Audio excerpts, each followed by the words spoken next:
우리 사회에 생생하게 살아있는 결이 다른 이야기 사생결단. 오늘도 우리 주변에서 일어나는 크고 작은 일들에 대해서 허심탄회하게 결이 다른 이야기 나눠볼 텐데요. 비상대책회에 소집된 위원 소개해드리겠습니다. 천윤길 기자 함께합니다. 어서 오세요. 네, 안녕하세요. 유일순 편집장 나오셨습니다. 안녕하세요. 반갑습니다. 임미애 의원 반갑습니다. 어서 오세요. 안녕하세요. 김성진 의원 오셨습니다. 어서 오세요. 안녕하세요. 왜 영화에서 보면은요, 히어로물 영화 보면 영웅들이 있으면 조력자 항상 있잖아요. 저는 그래서 이 영웅보다 조력자가 더 멋있는 경우도 많은데 이게 좋은 쪽에만 조력자가 있는 게 아니라 범죄, 나쁜 쪽에도 꼭 이렇게 공범이 있잖아요. 네.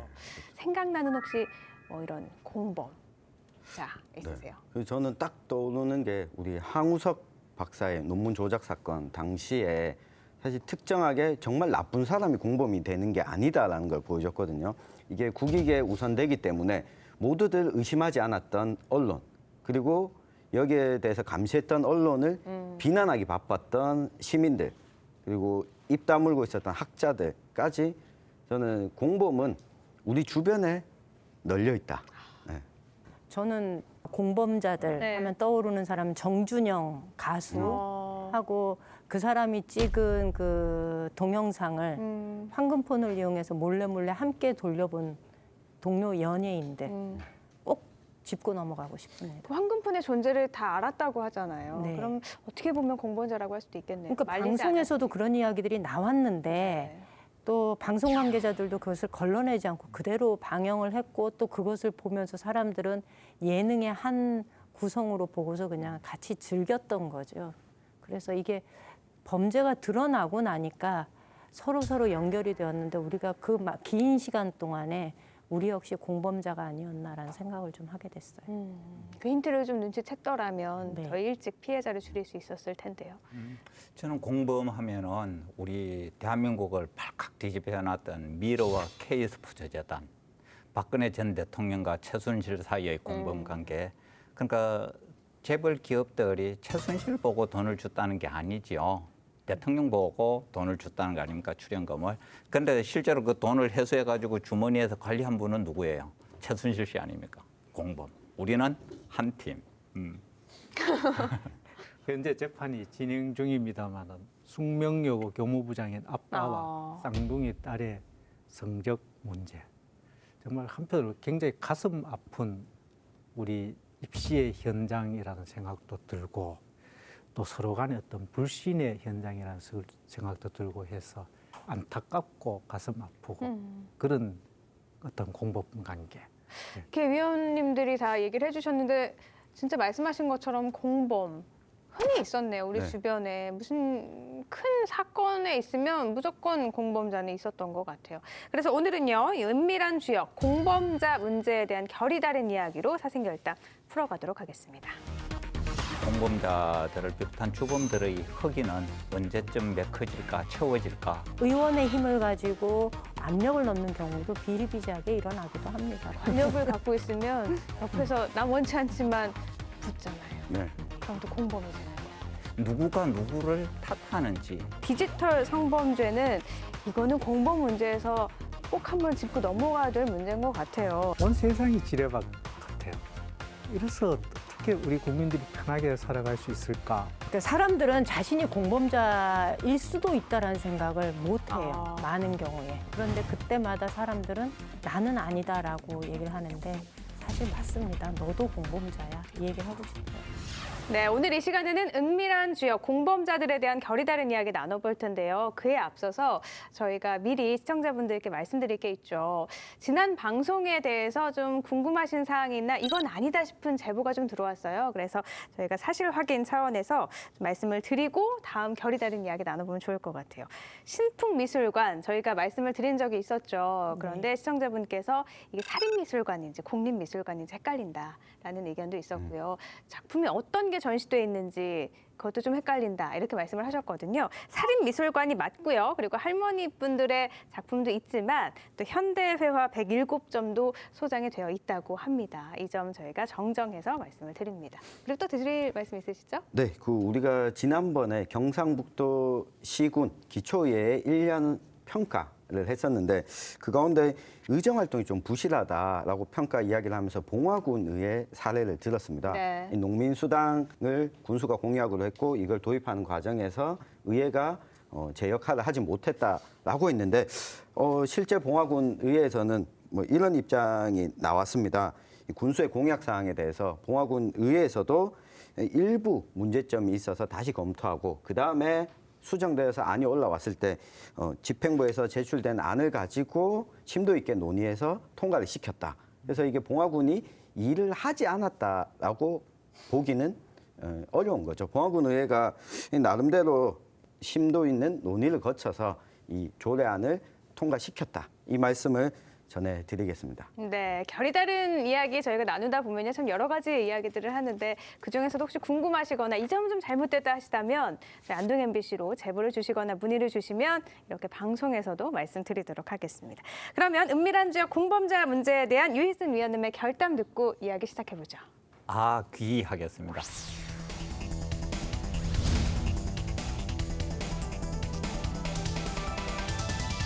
물고기 아기는 잘 아시죠? 네. 이 아기의 뜻이 배고픈 귀신입니다. 그러니까 공범자들을 비롯한 주범들의 허기는 언제쯤 메커질까 채워질까 그래서 아기로 했습니다. 그 만화의 둘리에 네. 그 물고기 있었잖아요. 입만 있고 네. 뼈만 아, 뒤에 있는 네. 그 물고기가 생각이 나네요. 아무리 먹어도 배고프다고. 저는 히딩크 감독이 생각나네요. 나는 난 아직도 배가 배고프다. 고프다. 네, 대표적인 공범 유형 하면은요, 뭐 사업을 시행하는 업자 그리고 공무원 간의 결탁을 빼놓을 수가 없을 것 같아요. 이건 우리나라에 너무 많은 문제들이긴 한데요. 지난 7월이었죠. 전 상주시의회 의장이 하천 토석을 밀반입했다가 구속이 됐습니다. 공범인 중장비업자도 같은 혐의로 불구속 입건이 됐는데 유독 이런 일은 계속 들리는 것 같거든요. 그러니까 이 사건의 내용이 이제 전 상주시의회 의장이 의장 재직 시기에 그러니까 이제 중장비업자하고 공모를 해서 지방 하천 정비 사업을 그것도 수의 계약으로 따냈어요. 그러니까 정비하는 과정에서 토석이 발생하지 않습니까? 이 토석을 갖다가 무단으로 반출해서 이익을 갖다 취득한 무려 9,500여만 원을 취득해가지고 현재 구속되어 있지요. 그 이제 전 의장이 이런 내용인데 저는 이 부분이 그래요. 그러니까 개발 사업과 연계된 도시 계획이라든지 관리 계획, 그 용도 변경 이런 인허가하고 관계되는 데는 정말로 꿀인데 파리가 끼듯이 문제를 안 일으키는 부분이 없어요. 그러니까 늘 이런 문제들을 갖다 우리 주변에서 특히 그 이제 대상들이 정치 권력 을 가진 분들, 그러니까 선출직을 비롯한 지방자치단체장 이런 분들이 늘 그 논란의 핵심이 있다는 게 가장 아쉽고 안타깝습니다. 그러면 제도가 없느냐? 제도가 너무 잘 갖추어져 가지고 있어요. 그러니까 우리 행정이 시스템화 돌아가는데 이 제도와 시스템을 한 방에 무력화시키는 게 지방자치단체장들이나 선출직 이런 분들이라는 거예요. 이거에 대해서 정말 우리가 고민을 하고 어떻게 해결해야 되는가에 대해서 한번 논의해 볼 시간이 아닌가 그렇게 생각합니다. 우리가 몇 번 다뤘던 영풍 석포제련소 사례도 보면 그 대기 오염, 수질 오염, 토양 오염, 이 환경 오염의 3종 세트가 다 적발됐잖아요. 근데 영풍 측에서 변론하는 게 아니 우리가 그 전에는 문제 안 삼았는데 왜 환경청에서 이제 와서 문제 삼냐? 이 이야기는 그 전에 환경청과 환경부 공무원들은 이걸 눈 감아줘 줬다 이런 이야기를 스스로 실토하는 거잖아요. 이런 부분들이 꼭 상주에만 있지는 않다. 네, 상주 시민들이 조금 위축될 것 같아서 제가 상주만 그렇지 않다 이야기를 드렸습니다. 상식선에서 어째 이런 일이 가능할까 싶어요. 저도 뭐 이렇게 의원을 하면서 행적을 살펴보지만 하천에 정비 사업을 하는데 수의계약을 했다. 요즘 아마 자치단체들 1,000만 원, 1,500만 원의 공사 금액이 되면은 전부 입찰을 이상이 되면은 입찰을 해야 되는데 어떻게 가능했을까? 네. 근데 그거는 이걸 반출하게 구간을 되면 잘라서 구간을 작게 잘라서 하면 돈이 1,000만 원 내지는 2,000만 원 이하로 나오면은 수의 계약이 가능. 근데 그걸 시의장이 하라고 한다고 그 대단한 공무원들이 그 일을 한다? 하기도 하더라고요. 그러니까 공범, 공범이에요. 네. 제도가 있는데 그걸 무력화시키는 게 또 네. 잔머리가 아닐까. 조금 전에 얘기 드린 것처럼 큰 규모의 사업이면 공개 입찰 경쟁을 통해야 되는데 요거를 아주 잘게 쪼개면 수의 계약이 충분히 가능하고 그 수의 계약을 통해서 특정인한테 이익을 주는 경우도 많고 의회의 힘을 가지고 의원의 힘을 가지고 공무원한테 압력을 넣는 경우도 비일비재하게 일어나기도 합니다. 그래서 뭐 예를 들면 사업지가 A라는 구역이었던 것이 뭐 의원의 압력으로 B라는 곳으로 변경이 된다든가 뭐 이런 것도 사실은 자주 벌어집니다. 이 공무원의 입장에서는 어쩌면은 자기도 뭔가 하나의 반대 급부 아니면 좀 더 편하고자 하는 마음, 뭔가 조그마한 자기 어떤 이득을 위해서 했는데 특히 공무원은 경우에 따라서는 자기 직을 내놔야 되는 이거 엄청나게 위험한 일인데. 그러니까 요즘은 하급으로 내려갈수록 공무원들이 자기 소신에 의해서 그렇죠. 일을 처리하는 경우가 많아서 옛날만큼은 그런 일이 많이 벌어지지는 않지만 여전히 중간 간부급에서 그런 일들은 좀 벌어지고 있다 이렇게 볼 수 있어요. 이 사건도 전 상주시 의회 의장이었지 않습니까? 네. 이 양반이 아마 지역구에서 다시 당선돼 가지고 의회에 들어왔다면은 이게 문제화됐을까 하는 그런 생각도 한번 해봅니다. 살아있는 권력과 그러니까 이제 지난 권력에 대한 차이 이런 게 오히려 더 크게 다가와요. 그럴 수도. 예. 참 권력이 무섭긴 한 것 같아요. 권력을 갖고 있으면 옆에서 난 원치 않지만 붙잖아요. 네. 그럼 또 공범이 되는 거고. 근데 위계에 의한 공범 유형도 있어요. 지난해 시정 홍보 SNS 활동으로 문경시청 공무원 무더기예요. 네. 20여 명이 조사를 받았는데 이때 당시 그 선거를 앞둔 상황에서 굉장히 민감한 상태였는데 이걸 두고 공무원이 스스로 하지 않았을 거다. 배우가 있었을 거다. 이런 얘기도 있었죠. 실제로 경북 선관위에서 문경시 공무원 한 20여 명을 무더기로 고발을 한 사건이고요. 네. 이 사람들이 억울하다고 얘기하는 건 자기네들 그냥 자체 내에 SNS 공간에서 그 내부에서 서로 현직 단체장에 대한 치적이나 이런 것들을 올린 거고 이걸 누군가는 퍼서 날랐겠죠. 이래서 공무원들은 원래 선거에 개입하면 안 되는데 현직 공무원들이 이것이 불법임에도 불구하고 이렇게 개입하는 이유가 뭘까라는 건 잘 봐야 되는 거죠. 네. 그에 따르는 보상이 당선 유력인일 경우에는 당연히 선거 이후에 따라온다는 게 문제인 거죠. 저는 이게 뭐 시장에 지시를 했다거나 이런 측면보다는 정말 자발적으로 스스로가 권위에 굴복한 케이스가 아닐까라는 생각을 좀 해요. 과잉 충성이 붉은 예, 저는 이런 나은 경우에 결과다. 자발적인 노예들이다 이런 얘기 많이 하거든요. 일종의 지방에 있다 보면 그런 경우 많아요. 이게 체크가 안 될 뿐이지 포착이 안 되고 적발이 안 될 뿐이지 굉장히 행행하고 있는 상황. 네, 실제 제가 좀 뭐 지난해 지방선거를 앞두고 받으셨어요? 아니요, 제가 받은 건 아니고 그 경상북도에서 퇴직하신 퇴직 공무원이 출마를 염두에 두면서 네. 그 출마 전에 퇴직하기 전에 직원들한테 자기 뭐 밴드나 SNS 공간을 만들 테니 가입해라 이렇게 지시를 해놓고 본인 퇴직하고 나서는 내가 시킨 게 아니라 자발적으로 가입했다.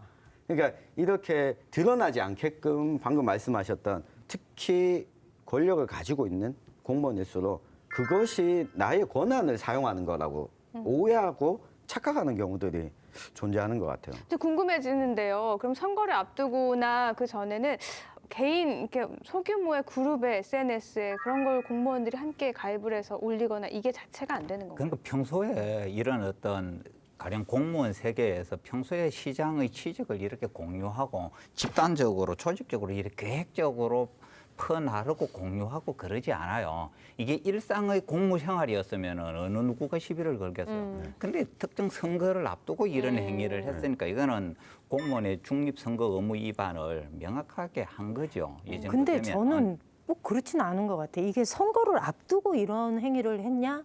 전 요즘 보면 아닌 것 네. 같아요. 그러니까 요즘은 공간을 두 군데를 사는 것 같은 느낌이 들어요. 그러니까 물리적 공간, 이런 공간 있죠. 우리가 네. 일상생활에서 현실 만나는 세계, 거.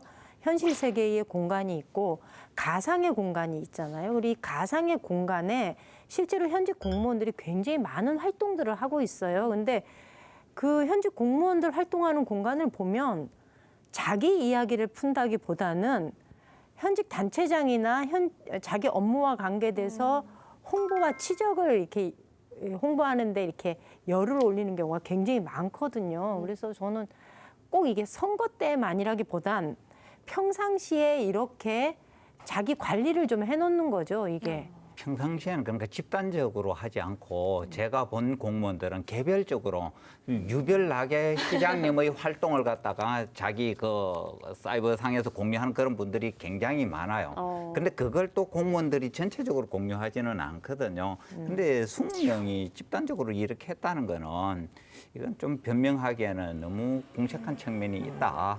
SNS는 뭐 자기 표현의 공간이니까 자유롭게 네. 올릴 수는 있지만 네. 신분도 그렇고 기관도 그렇고 조금 조심해야 할 시기여서 더 문제가 됐던 것 같아요. 근데 상사의 압력이나 과잉 충성 문제를 봤는데 그럼 은밀한 주역 공범자 문제에 대한 유희순 위원님의 결어 들어볼까요? 세상사 다 갖지도 먹지도 못하는데요. 아이 다툼은 이제 그만두고 우리 햇빛 있는 데서 밝게 살아보는 거 어떻습니까? 우리의 대표님들 기대 한번 해보겠습니다. 네, 계속해서 오늘 주제에 대한 천 위원님의 결담은요? 네, 제 결담은 이끼입니다. 이끼. 네.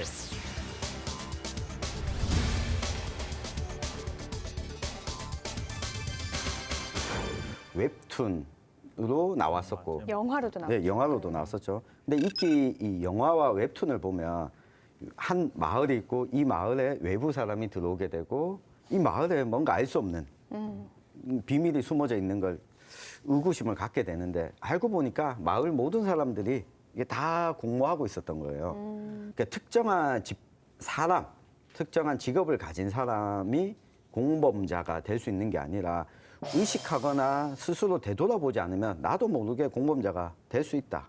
이 말씀을 꼭 드리고 싶어요. 의도하지 않아도 공범자는 될 수 네. 있다. 네. 요즘에 그리고 우리나라가 이 문제를 빼놓고 얘기 안 할 수가 없잖아요. 네. 조국 법무부 장관 문제. 네. 어딜 가든 들리는 것 같은데요. 조국 법무부 장관 부인이죠. 정경심 동양대 교수 관련해서 또 우리 지역에 동양대가 있기 때문에 또 네. 관심이 더욱더 뜨거운 것 같아요. 최근에 사문서 위조 혐의에 성명 불상자 등과 공모하였다. 이게 공소장 내용에 딱 들어가 있잖아요. 네. 그래서 이 지난 달이었죠. 이 조국 법무부 장관의 부인 정경심 교수에 대해서 이 표창장과 관련해서 사무소 위조 혐의로 기소를 했는데 네. 기소를 한 내용을 보면 공모를 한 사람이 있으면 특정한 사람이 지칭이 돼야 되는데 왜 이렇게 성명불상자랑 공모를 했다라고 공소장을 적었냐, 수사가 부족했던 것 아니냐라는 네. 지적도 있고, 근데 반대쪽에서는 이게 지금 공소시효가 마감되는 시점이었기 때문에 하루 네, 됐죠. 하루 앞둔 시점이었기 때문에 사문서가 위조가 된 거는 검찰이 봤을 때 확실한 것 같다. 그래서 얼른 이 기소를 하게 됐습니다. 근데 우리가 이게 사건이 어떻게 진행될지는 좀 지켜봐야 될 것 같은 게 사문서 위조 혐의가 성립을 하려면 이 문제가 있어요. 내가 혼자 내 성적표를 위조한다고 해서 이게 처벌받지는 않거든요. 사문서 위조. 그렇죠. 그러면 처벌 되게 많이 받아요. 이렇게 그러니까요. 시험 성적표 와서 엄마 낼 때는 있으셔서 저는 없지만. 그러니까 저는 그러면 한 10번 처벌받아야 돼요. 네. 그러니까 이거 자체로 처벌을 할 수 있을지도 좀 미지수거든요. 왜냐하면 이 정경심 교수가 위조를 했다고 하더라도 이걸 가지고 직접 위조한 사람이 정경심 교수인지 네. 확인도 안 됐고 또 이걸 가지고 뭔가 권리를 행사한 게 정경심 교수인지도 알 수 없거든요. 근데 이런 의견이 법조계에서 갈리고 있어요. 딸이 이걸 사용했다고 하더라도 나 위조된 건지 몰랐다라고 하게 되면 이 딸도 처벌 대상이 아닐 수도 있는 거예요. 그래서 신원을 알 수 없는 이 공모자, 이 존재가 있는지 없는지도 사실 수사 결과가 좀 나와봐야 됩니다. 그리고 재미있는 것은 이 불똥이 튀어가지고 우리 최성해 동양대 총장님 네. 결국 확인이 됐죠. 학력 위조를 했다. 그렇죠. 네. 단국대죠. 근데 거기에는 동의를 하지 않는 게 불똥이 튄 게 아니죠. 불을 지폈죠, 본인이. 명확하게 짚고 가야 되는데 교육자적 양심에 따르면은 이렇게 기자회견을 했어요.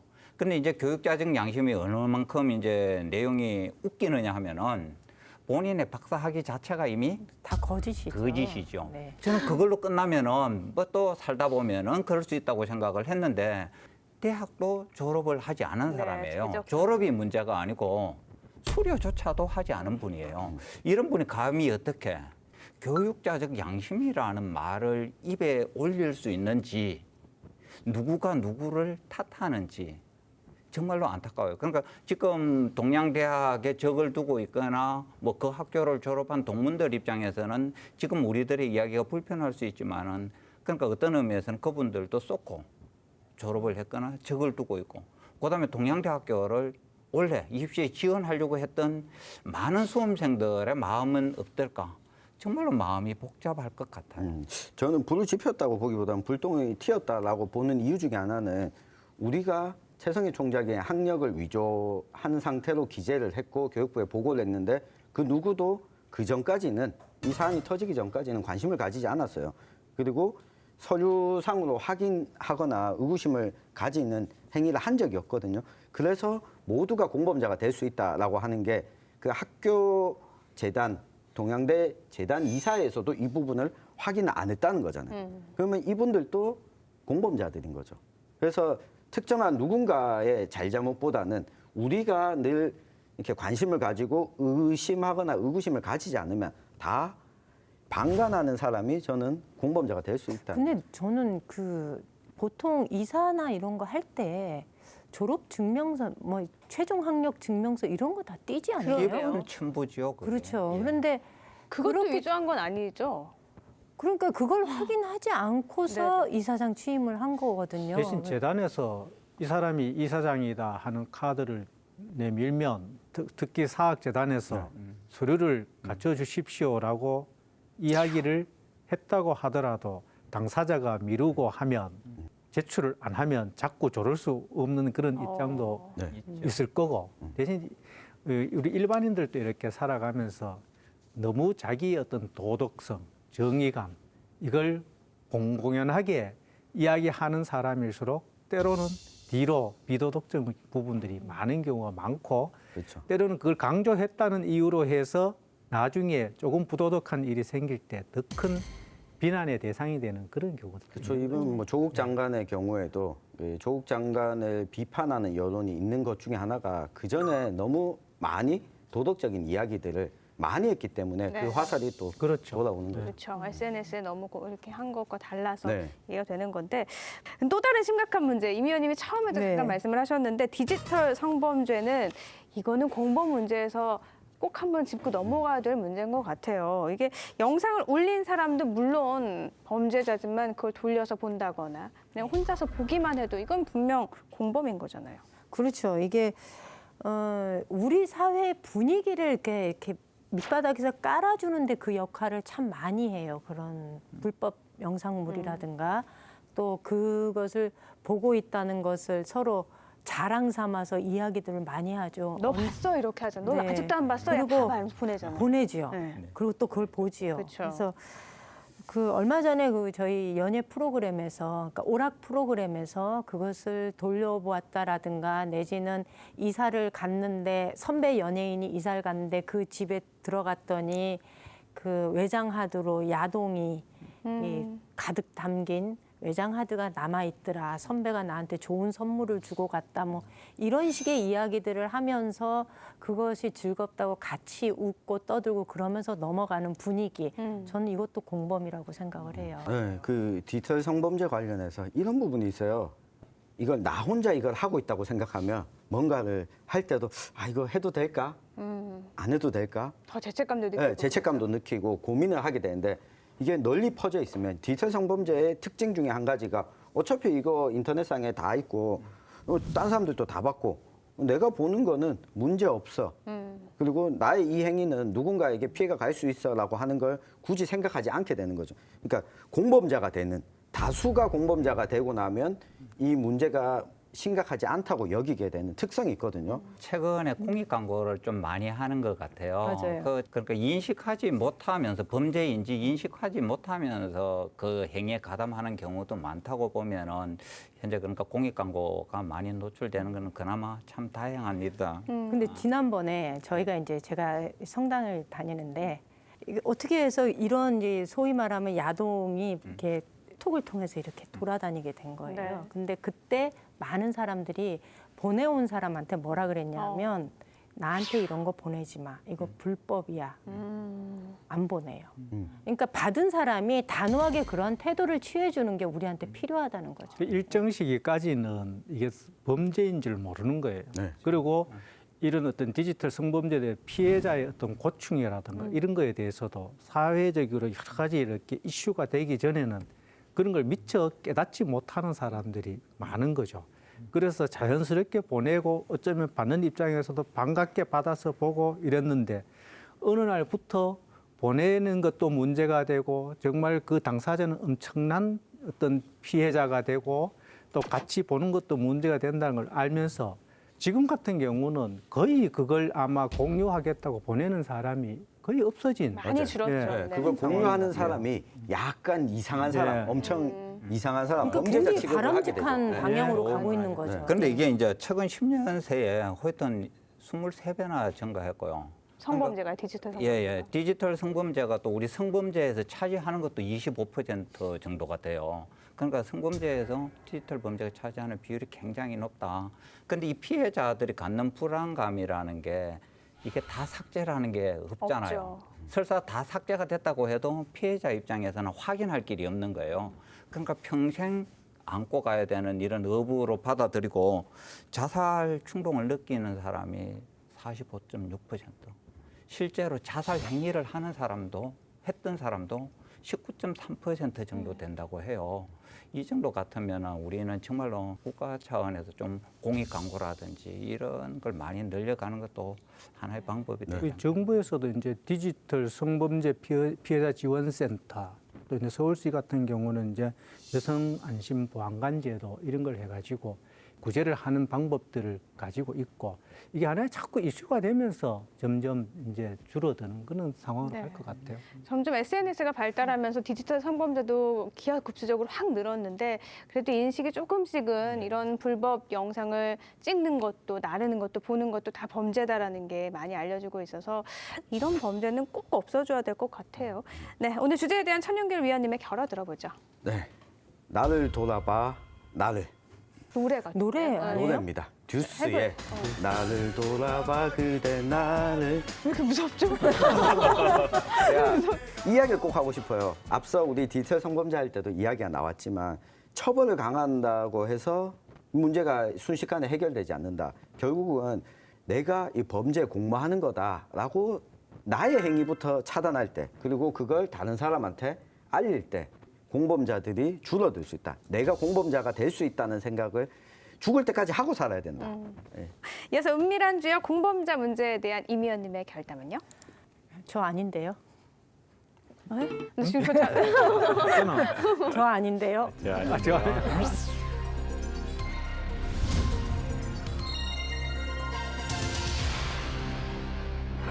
그러니까 사람들은 자신이 공범자일 수도 있다라는 생각을 못 해요. 많은 경우에. 그러니까 천 의원님이 이야기한 것처럼 우리가 이렇게 사회생활을 하다 보면은 내가 뜻하든 뜻하지 않든 원하든 원하지 않든 동조를 하는 경우도 많고요. 또 내 필요에 의해서 눈 감아버리는 경우도 많아요.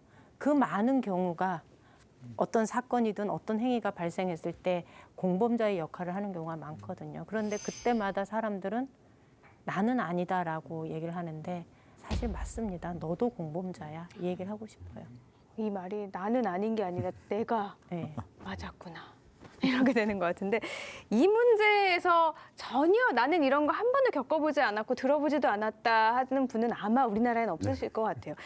보이스피싱 난 안 당해 이러면서도 또 당하는 게 보이스피싱이잖아요. 억울하게 근데 이게 공범이 될 수도 있다고요? 그렇죠. 얼마 전에 이런 사건이 있었어요.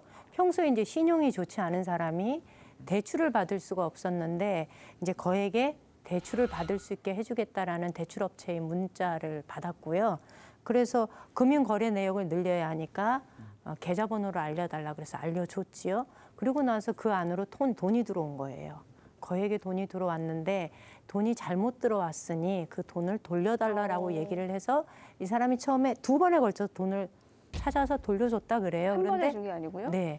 그런데 3번째 돌려주려고 보니 이게 뭔가 이게 범죄를 통해서 이 사람이 벌어들인 돈을 나한테 보낸 게 아닐까라는 의심을 하게 된 거죠. 그러면서 이제 이걸 가지고 신고를 한 거예요. 네, 세 번째. 예, 이 사람이 신고를 했는데 결국 이 사람은 그걸 아는 거예요. 이게 그 돈이 마침 보이스피싱으로 인해서 돈을 벌은 거고 누군가로부터 사기를 쳐서 벌은 돈이고 그 돈을 내 통장으로 보냈고 그걸 다시 돌려받은 일종의 세탁을 한 거죠. 그러네요. 예. 근데 그걸 알면서도 이 사람이 그 거래에 응했다고 해서 이 사람도 공범자로 처벌을 받았어요. 근데 의심이 돼서 신고를 한 건데 공범으로 된 거예요. 이건 정상 참작이 되겠죠. 그렇죠. 형을 받을 때는 참작은 되겠는데 어쨌든 공범. 사기를 방조했다라는 혐의가 되는 거죠. 그러니까 의심을 처음부터 조금이라도 했더라면 그 돈을 아예 건네면 안 되는 그렇죠. 거였는데. 곧바로 신고를 했어야 되는데 어쨌든 내 통장에 있는 건 꺼림직하고 내 돈이 아닌데 달라고 하니 준 그렇죠. 건데도 공범이 될 수 있고. 그런 경우는 이제 자금 인출책 이런 죄가 되죠. 그러니까 이런 문제들이 극히 일상적인 생활에서는 잘 안 일어나고 판단력이 떨어지는 이제 노약자라든지 특히 경제적으로 이래 어려움을 겪는 분들이 표적자가 되는 것 같아요. 근데 매년 교통사고 보험 사기, 저도 얼마 전에 교통사고가 났는데 교통사고 보험 사기는 정말 많이 있잖아요. 저도 사고를 내고 그 상대방이 보험 사기 아니야? 살짝 의심을 할 수밖에 없는 사회가 됐다는 게 좀 씁쓸하기도 했는데요. 최근에는 이렇게 공범을 직접 모집까지 해가지고 공범이 보험 사기를 저지르는. 이게 상주 경찰서에 이제 교통 담당하시는 분이 아주 지혜롭게 범인을 잡은 경우죠. 그러니까 지난 8월 24일 상주 남장동이라는 데서 단순한 교통사고가 났어요. 단순 교통사고가 났는데도 불구하고 양쪽 차량에 탑승한 8명이 많이도 탔네요. 예, 이 양쪽 4명씩. 그럼 8명이 전부 다 진단서를 첨부해서 보험금을 갖다가 청구했다는 거 아닙니까? 이걸 이제 의심을 가지고 살핀 이제 담당 경찰관이 이 8명에 대한 통신 기록을 조회하고 이동 과정을 본 CCTV 조회 이런 걸 통해서 보니까 단순히 이 남장의 사고만이 아니에요. 그러니까 상주에서만 일어난 것도 아니고 김천과 구미를 오고 가면서 전국구로 다녔네. 예, 무려 7번에 걸쳐서 그럼 그 차 두 대가 서로 이렇게 같이 부딪히면서 사고가 난 거예요? 그렇죠. 그런데 두 사람 두 한편이죠. 차가 한 한 편이고 팀이죠. 돈을 많이 모의를 한 받아내려고 거고. 많이 한 차에 받아내기 최대한 많이 위해서. 탄 거군요. 그러니까 이 혐의에 이제 걸려든 친구들이 다 20대 초중반에 아이고. 그다음에 이제 경제력이 약하고 그런데 이제 돈의 유혹을 갖다가 쉽게 느끼죠. 그 한두 명도 아니에요. 무려 이제 이렇게 엮여가지고 15명이라는 이 젊은 친구들이 사법당국에 판단을 남겨두고 있으니까 그러면 이 인생이 어떻게 될까 이런 문제도 되고요. 그런데 이제 단순히 청소년 문제가 아니고 보험 사기 부분이 보험 설계사라고 하죠. 이분들의 어떤 그 보험 사기도 굉장히 심하고, 그다음에 이제 자동차 정비 업체 이런 사람들이 그러니까 그 공범을 구해가지고 협업으로 이제 보험 사기를 친다는 거죠. 협업. 예. 이런 데서 협업이란 말을 쓰니까 참. 15명 정도는 한편은 약가예요. 2014년도에 보면은 아주 피라미드식으로 305명이 일당으로 있어요. 이걸 SNS를 통해 가지고 아예 보험 사기단을 모집을 해서 범행 설계 실행까지 다 했는데 기업이네요. 완전히 네. 이 피라미드식으로 밑으로 내려가는 이 조직을 해서 305명이 한목에 적발된 적도 있어요. 근데 이게 있는 것 같아요. 이 보험 사기단이 이 사람들이 공범을 저질러서 피해가 누구한테 가느냐 이야기를 드릴 필요가 있는 게 보험에 가입하게 되는 다른 가입자에게 보험 수가가 올라가게 되고 부담을 주게 맞아요. 됩니다. 그리고 또 한편으로는 우려가 되는 것 중에 하나가 이런 사람들이 많아서 우리 보험사에서는 깐깐하게 봐야 돼라고 하면서 실제 이 부분은 안 돼 하면서 이 선의의 피해를 입는 사람들이 생기거든요. 그렇기 때문에 이 보험 사기에 대해서는 이렇게 철저하게 조사를 해서 이 사람들을 걸러내서 다음에는 보험을 가입할 수 없게 만든다든가. 오늘 주제에 대한 임 의원님의 결어 들어보죠. 불이익을 무릅쓰고 남을 도와주고 싶은 정도의 그런 신뢰감이 없는 불신 사회에서는 모든 사람들이 공범자가 된다고 합니다. 우리 사회가 빠른 시간 내에 좀 신뢰가 서로 회복되는 사회가 되었으면 좋겠습니다. 맞아요. 점점 의심을 해야 되는 사회가 되는 것 같아요. 네. 참 안타까워요. 마지막으로 은밀한 주역 공범자들을 문제에 대한 김성진 위원님의 결단은요? 여기 지뢰밭이다. 어디가 지뢰밭입니까?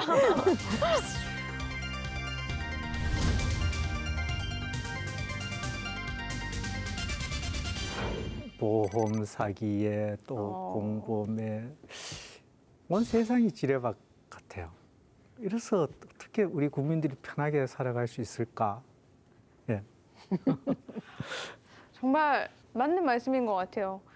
진짜 잠깐 정신 놓으면 네. 당하는 사회가 된 것 같아서 그럼 정신 차리면 또 내가 공범이 되고 이게 이상한 사회가 되는 것 같은데요. 나 대신 감옥에 다녀오면 내가 다 보상해줄게. 경제적으로 지원해줄게. 이번에만 한 번만 갔다 오자. 그거 완전 영화죠, 영화. 예, 영화에서 너무 자주 볼 수 있는 그렇죠. 말인데 요즘 영화는- 드라마에도 많이 나와요, 그런 거. 근데 막장 드라마 많잖아요. 네. 사실 막장은 현실이다. 막장 드라마는 그건 그냥 드라마고 현실이 더 막장이다. 이런 얘기도 참 많잖아요. 그래서 그런지 진짜 현실에서 이런 게 많아요. 정치적 공범이나 경제 공범에서는 한 명이 대표로 가서 좀 징역 살고 나오고 있는데 안동에도 안타깝게 또 비슷한 사례가 있었죠. 저는 이렇게 안동에서 암호화폐 거래와 관련돼서 사건이 발생했다는 소식을 듣고 나 이거 전혀 모르는 이런 일이 있었구나 이랬어요. 안동에 이렇게 풍산읍에 인트비트라는 암호화폐 거래소를 차려놔놓고 신모 씨라는 어떤 대표가 바지 사장을 내세워서 네. 암호화폐 투자자를 유치해가지고 결국 나중엔 투자한 원금도 안 주고 인출할 수 있는 사이트까지 다 폐쇄를 해버리고 그러고 나서는 이 대표자는 나는 대표가 아니다. 사장은 따로 있다. 이래서 29세의 젊은 사장을 붙들고 보니까 이 사장은 말하자면 바지 사장이고 근데 41세 되는 이 신모 씨 진짜 사장은 근거가 없고 하니까 불구속이 됐어요. 근데 불구속이 됐는데 나중에 이렇게 보니까 진짜 주인 신모 씨가 맞아 바지 사장에게 모든 것을 뒤집어 씌우고 불구속 됐지만 신모 씨라는 이 사람이 진짜 사장이다 해서 구속이 된 그런 사람. 근데 지금 이런 경우에 사실 많은 사람들이 가상화폐라는 것을 이해하기가 어려워요. 그렇죠. 내가 이해하지 못하는 것에 투자를 한다고 하는 거는 이거는 정말 사람들이 이 눈을 가리고 있는 자기 안에 그 욕심 이런 것 때문에 이게 진짜 가능한 일이거든요. 그리고 저는 그 바지 사장이라고 하는 사람 우리 사회에 바지 사장 세우는 경우 되게 많아요. 네. 그렇죠. 예, 정치권에서도 바지 사장 내세워서 아까 얘기한 뭐 수의계약 같은 것도 따가는 경우도 많고 이 바지 사장이 공범자들인 거잖아요. 그러니까 원래 목적은 딴 사람이 이익을 취하기 위해서 대리로 내세우고 본인이 그 역할을 한다는 걸 충분히 알면서도 자기의 모든 인적사항을 주고서 바지 사장으로 있는 거란 말이에요. 그로 인해서 조금의 약간의 떡고물들을 받아먹는 거고. 그래서 이제 그렇게 치면 진짜 나쁜 사람은 바지 사장들이에요. 그렇죠. 그러니까 이제 주범과 공범이 뭐 그러니까 오히려 더 바뀌어서 비판을 받아야 되는 그런 경우도 굉장히 많죠. 나쁜 걸 알면서도 그 아주 사사로운 이익 때문에 주범 역할을 하는 셈이잖아요. 그러니까 자기 때문에 더 많은 사람들이 피해를 본 거예요. 50억을 모았다고 하는데 그 50억이 어디서 나왔겠어요. 그러니까 이제 재벌 주머니에 나온 것도 아니고 정말 일반 평범한 사람들의 주머니에서 나온 돈인데. 참 이런 가상화폐 한때 붐이 일었다고 나도 한번 돈 벌 욕심으로 했다가는 쉽지 않다는 거 저희도 알아야 될 것 같아요. 근데 우리나라가 좀 사기가 좀 많잖아요. 근데 사기죄는 그렇게 크지 않은 것 같더라고요. 그러니까 우리 형사 사건에 가장 많은 그러니까 구속자가 입건되는 사람이 어느 범죄일 것 같아요? 사기인가요? 사기예요. 그러니까 저는 뭐 폭행이나 음주, 저도 음주 같은데. 예, 혹은 뭐 절도, 교통사고, 뭐 특례법 위반 이런 거인 줄 알았는데 사기 사건이 가장 많더라고요. 그렇구나. 그다음에 사기 범죄에 노출되는 사람들 자체가 상당히 허상, 나의 노력보다는 더 큰 어떤 경제적 뭐 이익을 보겠다 이런 심리가 밑바탕에 깔려 있기 때문에 벌어지는 범죄다. 저는 이렇게 봅니다. 그다음에 사기 사건에 주는 가족이나 친한 친구 이분들이 나한테 사기칠 확률이 일차적으로 가장 높다. 그래가지고 가정이 굉장히 폐해를 당하죠. 심지어 가정이 파괴되는 그런 경우. 우리나라에서는 일반적으로 이렇게 사기죄가 말하자면 형사 사건이잖아요. 형법에 해당되는데 보면 금전적인 부분으로 연결이 되는 경우가 많잖아요. 이 금전에 대해서는 일정 부분에 대해서 좀 관대한 법적으로 경우에 따라서는 이 금전만 변제되면은 법적으로 굉장히 가벼운 처벌을 받거나 하는 이런 것들이 있다 보니까 이 사기죄에 대한 어떤 이 형벌에 대해서 그렇게 부담을 덜 느끼는 것 같아요. 보통 우리 사기가 일어나는 경우를 보면 이게 경제적인 약자들의 경우가 사기를 당하기도 하고 사기를 많이 하기도 하고 그래서 이 사기죄에 대한 처벌도 필요하겠지만 우리가 경제적인 안전망을 이제 진짜 고민해야지 이런 범죄들은 줄어들 것 아닌가. 그게 아닌 이상 끊임없이 생계형이라는 이름이 붙은 사기는 계속 일어날 것 같아요. 그러니까 저희들이 이제 이런 뭐 금융 문제라든지 노동을 통하지 않는 어떤 금전적 이익을 볼 때에는 자기 공부가 굉장히 필요한 우리가 시대를 살고 있는 것 같아요. 또 사기꾼이 사기꾼인데 사기를 많이 당하잖아요. 그래요? 네. 사기꾼이 사기를 또 당해요? 네. 그건 할 말 없겠네. 사기꾼인데 사기 당하면. 네, 알겠습니다.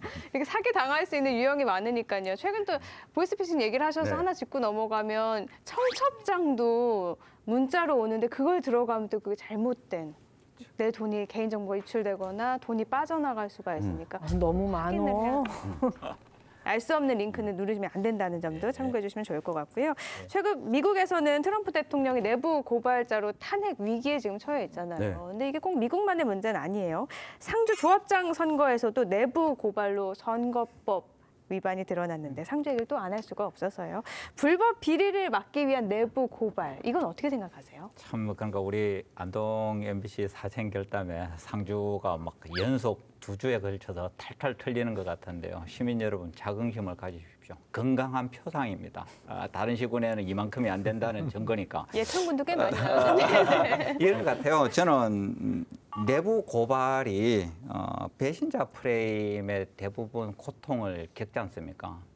이거에 저는 역설적으로 내부 고발도 좀 정의로워야 된다. 정의롭지 않은 경우에 배신자 프레임이 더 씌워지면 정말로 회복될 길이 없다. 상주 농협조합장 선거 부분도 그래요. 조합장 선거가 끝난 지가 언제입니까? 시간이 많이 지났잖아요. 그런데 그 당시에 검전이 오고 간 걸 그동안에 이제 계속 압박을 가했다는 겁니다. 그러니까 당선자한테 뭐 이런 혜택을 주시오. 뭐 돈을 좀 주시오. 부탁을 거절하니까 굉장히 신고한 사람이 그래? 그러면 너도 죽고 나도 그러면 한번 죽어볼까? 이렇게 발단이 된 거예요. 이런 사고들이 이제 내부 고발자로 많이 나오게 되니까 배신자 이런 누명을 쓰게 되고. 근데 그 배신자라는 누명이 결국은 그걸 고발당해서 대상한테는 배신자가 되지만 시민 입장에서 조합원 입장에서 보면 배신자는 저는 아니라고 보거든요. 그렇죠. 그래서 내부 고발에 대해서 저는 그 둘 사이에 예를 들면 특정한 관계에서 뭐 배신자가 되기도 하고 서로를 미워하기도 하겠지만 이것이 어쨌든 내부 고발을 하게 되면 이 사람에 대해서 신변을 보호해주고 그리고 사회적으로 지원해줄 수 있는 장치, 그 시스템이 좀 더 정교하게 구축이 돼야 된다. 그 황우석 사태 제가 초반부에 말씀드렸는데 이때 내부 고발을 했던 박사급 연구원들 가운데 한 분을 제외하고는 연구소에서 또는 대학에서 다 밀려나 있어요. 그러니까 내부 고발한 사람에 대해서 용기를 가질 수 있도록 지원을 그렇죠. 해주는 게 저는 중요하다고 봐요. 그래서 이렇게 내부 고발자를 달리 공익 제보자라고 하잖아요. 네. 예. 내부 고발이냐 아니면 공익 제보냐라는 그 기준은 이것을 드러내는데 세상에 드러내는 목적이 무엇이냐에 따라 조금 달라질 거라고 생각을 하고요. 그래서 공익 제보가 활발해진다는 말은 사회가 그만큼 건강한 사회로 나가는 그 과정에 있는 것이다라고 보기 때문에 우리 사회가 공익 제보자에 대한 신변 보호가 확실해져야 되는 거고 그리고 그 사람들이 사회에서 더 이상 불이익을 받지 않도록 제도적으로 보장이 되어야 된다라는 말씀을 드리고 싶어요. 네, 마무리로 김성진 위원님의 결어 들어보죠. 정말 이 세상이 지뢰밭인가 우리가 둘러보면 정말 여러 가지 위험한 일들이 많죠. 지뢰밭의 위험이 있다면 근본적으로 이 지뢰를 제거하는 것이 가장 좋은 일인데, 그리고 이런 제거하는 역할들도 국민이 각자의 분야에서 이 제거하는 역할들, 불법적인 일에 동조하지 않는 역할들, 이걸 경각심을 가지고 해야 될 것 같아요. 네, 지금까지 우리 지역에서 일어난 혹은 일어날 수도 있는 은밀한 주요 공범자들 문제에 대해서 이야기를 쭉 나눠봤는데요. 공범자가 없으면 주범도 없을 거잖아요. 네. 어떻게 좀 줄일 수 있을까요? 그 표창원 의원이 쓴 공범자의 도시인가 하는 책이 있어요. 거기를 제가 그 내용에 보면 이런 얘기가 있어요.